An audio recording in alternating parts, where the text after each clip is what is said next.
What we're talking about now is like a second industrial revolution, but the product this time will not be textiles or machines or vehicles or even weapons. The product this time will be humans themselves. We are basically learning to produce bodies and minds. Bodies and minds are going to be, I think, the two main products of the next wave. Once you know how to produce bodies and brains and minds, so cheap labor in Africa or South Asia or wherever, it simply counts for nothing.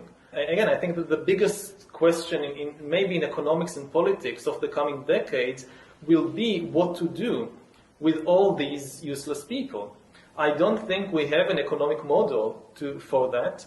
My best guess, which is just a guess, is that food will not be a problem. With that kind of technology, you will be able to produce food to feed everybody. The problem is more boredom and what to do with them, and how will they find some sense of meaning in life when they are basically meaningless, worthless. My best guess at present is a combination of drugs and computer games. Wow. Oh, how very frank of him. That, of course, is Klaus Schwab's advisor to the World Economic Forum, someone that a lot of billionaire technocrats look up to, saying the quiet part out loud. And I think it's fair to say they have a lot more planned for you than just video games. Welcome back, beautiful and amazing human beings. This is Luke Rudowski here of WeAreChange.org, and there is a lot of things, especially to talk about in today's media landscape, that, of course, is meant to pacify you into the fourth industrial revolution, all through, of course, a great reset, which many technocrats plan to build back better from. We're going to be talking about that, as well as all the latest crazy news happening all around the world in this independent media broadcast. But just as a reminder, the man that you just heard is Yuval Noah Harari, literally one of the thought leaders for the World Economic Forum, a globalist visionary whose comments I think are worth paying attention to. Now, there's so much news, we're just going to jump right into it. And in related tech billionaire news, today we found out that Elon Musk will not be joining the board of directors on Twitter. This has created the price of Twitter to go up dramatically, and a lot of people speculating what's really going on here. Is Elon just bored? Is he not going to do anything further from here? Or is this a hostile takeover of the company, which would be absolutely pretty exciting? The current CEO of Twitter, Parag Agrawal, released a statement surrounding this news, saying that this was the best path for everyone involved here, including the shareholders. As of course, a lot of people are commenting to this, that Elon Musk, if he would have joined the board, would have been limited to only owning 15% of Twitter stock, and that he would have been, quote, caged in. Now, Parag did not mention why Musk is not joining the board, and there's reports of him saying that there's going to be some distractions ahead, and you can't say things are boring at Twitter, as Elon Musk has tweeted a poll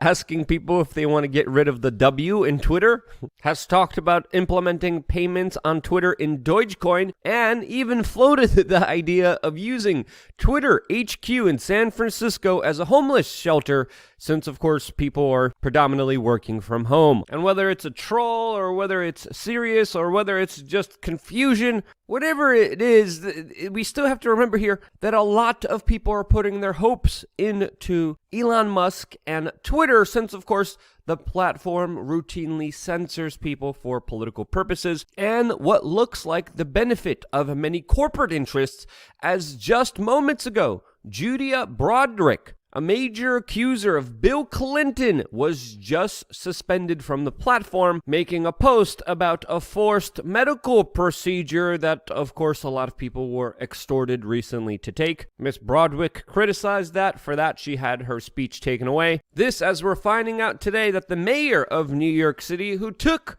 this procedure 3 times, just tested positive for the sickness that the procedure was supposedly supposed to prevent, as the mayor of New York City just canceled his Sunday in-person events, as of course he has been jumping around the city. at private, exclusive parties and galas, while, of course, maskless, as he just extended the mask mandates in New York City for children under the age of 5.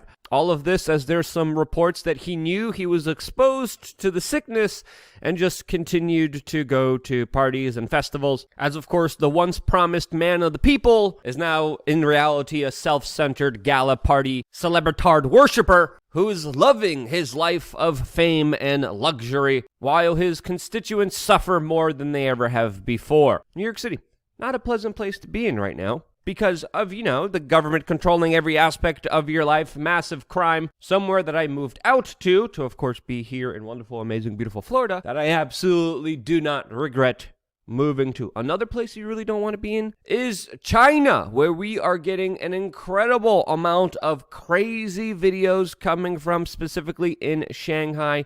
We're going to be showing you those videos and talking about what is really going on here, especially with the latest footage coming from their detention facilities, which a lot of people have compared to literal dog kennels, as it seems like the Chinese government is literally trying to train people to stay in their pods, as of course there's massive food insecurity, massive amounts of food wasted by, of course, top-down centralized control. We're going to be talking about that, plus a lot more, all exclusively on LukeUncensored.com, as of course there's some aspects of this story that we cannot mention on this particular broadcast. We're going to be talking about that. Localfats.com, it's not what you think, but we're going to be talking about health, wealth, living your best life, how to do that, how to achieve that, all exclusively on a big, broader conversation, which is going to happen later on today on LukeUncensored.com. You could join it just by clicking the link down in the description below and finding out more. Also today we just launched exclusive merchandise that is only available on LukeUncensored.com. If you have a membership, it's going to pay off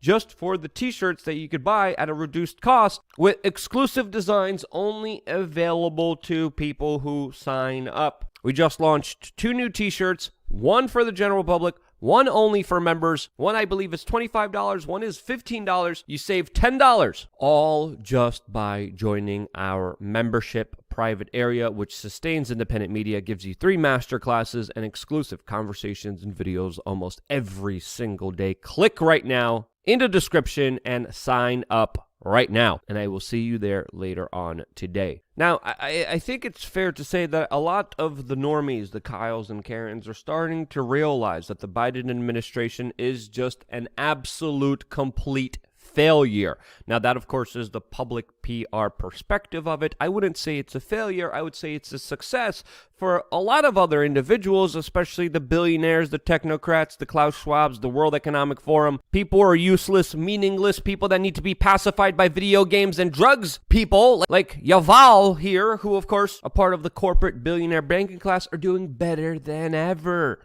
Look at the majority of people suffering, losing their money, losing their wealth. Their savings are literally being evaporated. There's one of the largest taxes happening right now on the American people, and they're not even realizing it. As of course, inflation is one of the biggest taxes levied against the general public. And the taxes are so high that people are having a very hard time existing, especially in the third world. But even here in the United States, all of this, as this Biden administration has been mirrored in absolute controversy, scandal, corruption accusations that the corporate media has covered up and hid from the general public. And we're not just talking about the Hunter Biden laptop. And with these huge consequences, this huge financial calamity being almost engineered by the government, what's the Biden administration focusing on during these very difficult times? Well, making you defenseless and, of course, trying to take away your ability to be able to have tools of self-defense, as, of course, the Biden administration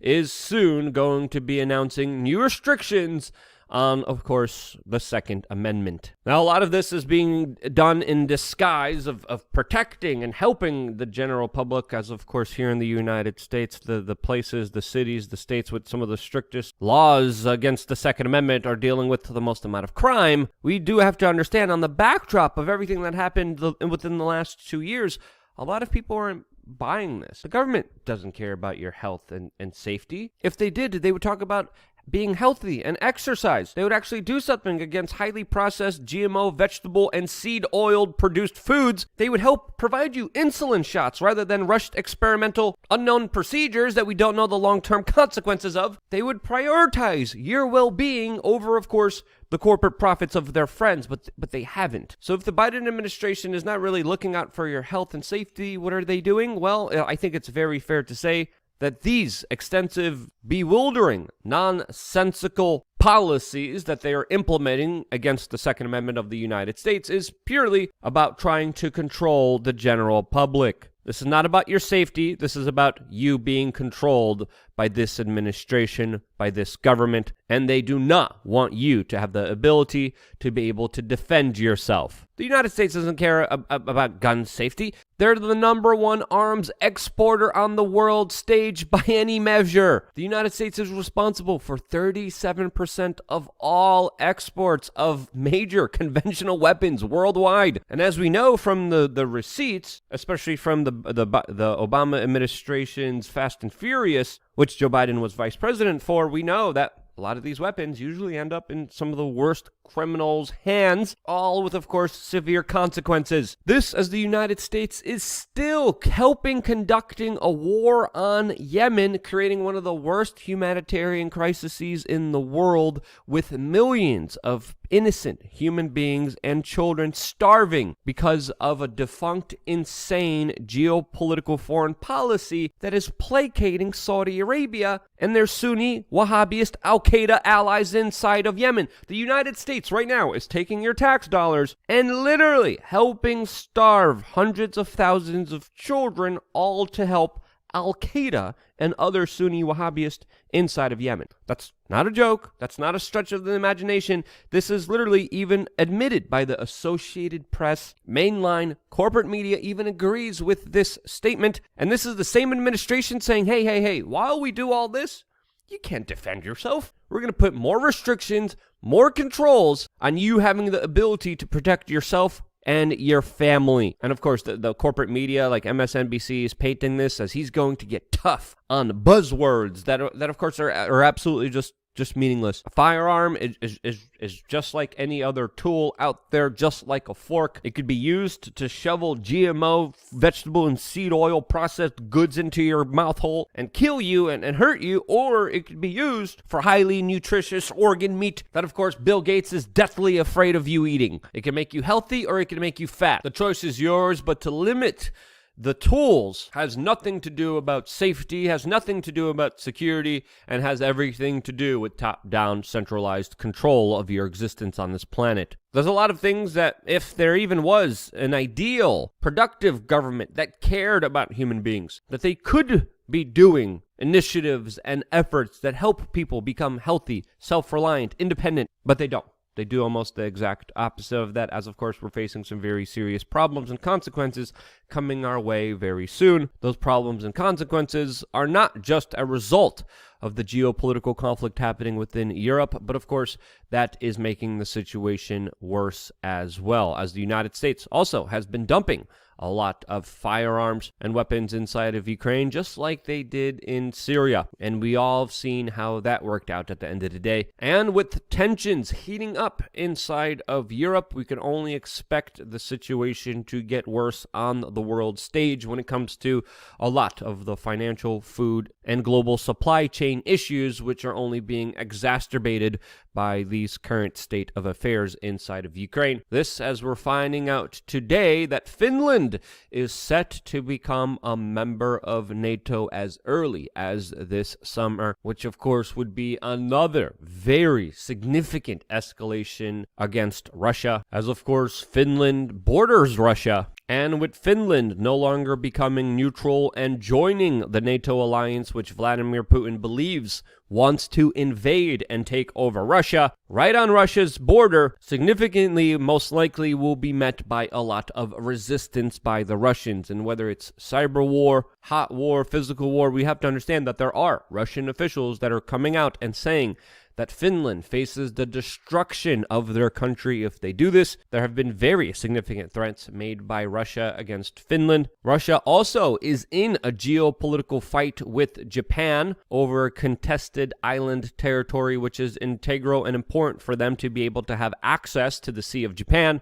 and to the Pacific Ocean. The Japanese also have been making very strong statements threatening a lot of actions against the island chain that the Russians have taken over in 1945 and placed their citizens to live in. Currently, there are a lot of Russian and even some Ukrainian people that have been settled into this territory for decades. Japan wants it to be theirs, and if it does become theirs, Russia would lose access to the Pacific Ocean, and it looks like Russia is becoming more encircled by the day and, of course, threatened. What usually happens in nature when an animal is threatened? Well, they usually lash out, and of course, geopolitically on the world stage, I do believe this is something worth paying attention to, as there will be, according to my own personal perspective, a lot of significant ramifications from these very big, significant moves. Finland also is answering back against Russia, with some politicians there threatening conflict with them, saying that the Russians would be obliterated if they again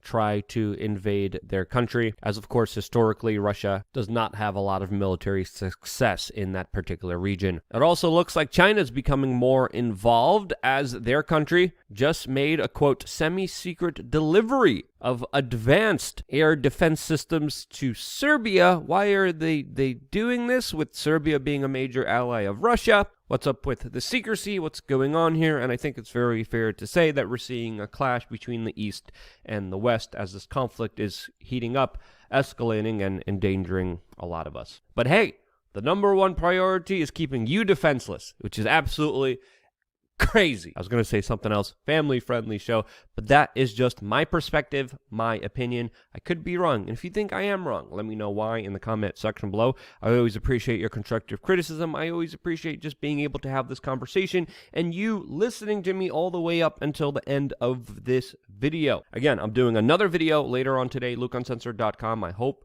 to see you there right after this. I wouldn't be here if it wasn't for you, and this is why I love you guys. Stay tuned for a lot more here on wearechange.org.